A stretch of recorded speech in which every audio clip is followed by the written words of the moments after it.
नमस्कार, मैं अंजना और आप देख रहे हैं दिल्ली क्राइम एक्सप्रेस। आइए एक नजर डालते हैं आज की बड़ी खबर पर। 3 विभागों के जमीन विवाद में एक्शन जारी, दिल्ली की फैज़ इलाही मस्जिद मामले की पूरी कहानी। सर्वे में पता चला कि पीडब्ल्यूडी की अरुणा आसफ अली रोड के फुटपाथ और सड़क के कुछ हिस्से में करीब 2512 वर्ग फुट जमीन पर भी अवैध कब्जा है। अब एमसीडी मस्जिद वाली जमीन के मालिकाना हक की भी जांच कर रही है। MCD land and development office LNTO और पीडब्ल्यूडी के बीच जमीन विवाद के बाद ये पता चला कि रामलीला मैदान की जमीन पर फैज़ इलाही मस्जिद के पास अवैध अतिक्रमण है। एमसीडी की 36,428 वर्ग फुट जमीन जबकि पीडब्ल्यूडी की 2,512 वर्ग फुट जमीन पर कब्जा है। मस्जिद और कब्रिस्तान 7,343 वर्ग फुट एरिया में है। अब जिस जमीन पर मस्जिद है उसकी मलकियत यानी कि ओनरशिप भी एमसीडी खंगालने में जुटी है। इस संबंध में फैज़ इलाही मस्जिद मैनेजमेंट कमेटी के जनरल सेक्रेटरी और दिल्ली वक्फ बोर्ड के पदाधिकारियों से ओनरशिप डॉक्यूमेंट मांगे गए थे, लेकिन वह कोई ठोस डॉक्यूमेंट एमसीडी और एलएनडीओ अफसरों के सामने पेश नहीं कर पाए। एमसीडी के अफसरों के अनुसार रामलीला मैदान की जमीन एलएनडीओ ने ही एमसीडी को ही दी थी।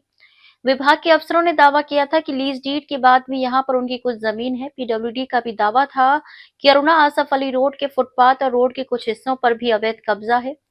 जमीनों के आपसी विवाद सुलझाने के लिए एमसीडी, डीडीए, एलएनडीओ, पीडब्ल्यूडी और रेवेन्यू डिपार्टमेंट ने एक जॉइंट सर्वे किया था, जिसमें पता चला कि रामलीला मैदान की 36,428 वर्ग फुट जमीन पर अतिक्रमण है, जिसमें banquet hall, parking, private diagnostic centre बने हैं, कुछ कमर्शियल प्रतिष्ठान भी हैं। अपनी जमीन से अतिक्रमण हटाने के लिए एमसीडी ने कार्यवाही की और मस्जिद से सटे बाकी ढांचे को गुरुवार को सिटी एसी नॉन जोन के डिप्टी कमिश्नर विवेक अग्रवाल के नेतृत्व में तोड़ा गया। सर्वे में यह भी पता चला कि पीडब्ल्यूडी के अरुणा आसफ अली रोड के फुटपाथ और रोड के कुछ हिस्से में करीब 2,512 वर्ग फुट जमीन पर अवैध कब्जा है। जमीन पर दावा पेश करने का दिया गया मौका। अफसरों का कहना है कि तोड़फोड़ की कार्यवाही से पहले जमीन का सर्वे किया गया और इसके बाद ही कार्यवाही की गई। कार्यवाही से प्रभावित होने वालों का पक्ष भी जानना जरूरी था, इसलिए उनकी बातें सुनने और जमीन पर दावा पेश करने का मौका दिया गया। पहली सुनवाई पिछले साल 24 नवंबर को हुई, जिसमें सैयद फैज़ इलाही मस्जिद मैनेजमेंट कमेटी के जनरल सेक्रेटरी और दिल्ली वक्फ बोर्ड के पदाधिकारी शामिल रहे। इस दौरान एमसीडी अफसरों ने एलएनडीओ अफसरों को मस्जिद की जमीन से संबंधित ओनरशिप को स्पष्ट करने के लिए कहा। अफसरों ने कहा कि जमीन ट्रांसफर के संबंध में उनके पास कोई डॉक्यूमेंट नहीं है। मस्जिद मैनेजमेंट कमेटी से भी ओनरशिप डॉक्यूमेंट प्रस्तुत करने को कहा गया, जिस पर जनरल सेक्रेटरी ने बताया कि जमीन के लिए कमेटी दिल्ली वक्फ बोर्ड को लीज रेंट चुका रही है और इसके अलावा कमेटी के पास ओनरशिप संबंधित कोई दस्तावेज नहीं है।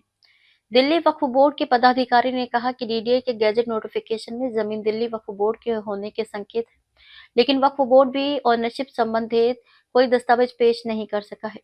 16 दिसंबर को दूसरी बार इस मामले में सुनवाई हुई। इस दौरान मस्जिद कमेटी के जनरल सेक्रेटरी ने कहा कि मस्जिद और दरगाह 100 साल पुराने हैं, लेकिन किसी सरकारी दस्तावेज में इस संबंध में कोई उल्लेख नहीं है।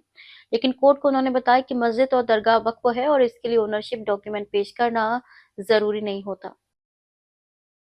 अब तक के लिए बस इतना ही। फिर मिलते हैं एक ऐसी ही बड़ी खबर के साथ। तब तक के लिए नमस्कार और देखते रहिए दिल्ली क्राइम एक्सप्रेस। अगर आपको वीडियो पसंद आई हो तो लाइक करें व शेयर करें। ऐसी लेटेस्ट अपडेट पाने के लिए बेल आइकन को प्रेस करना ना भूलें। अगर आप हमें फेसबुक या फिर ट्विटर के माध्यम से देख रहे हैं तो हमारे पेज को फॉलो, कमेंट करना ना भूलें। धन्यवाद।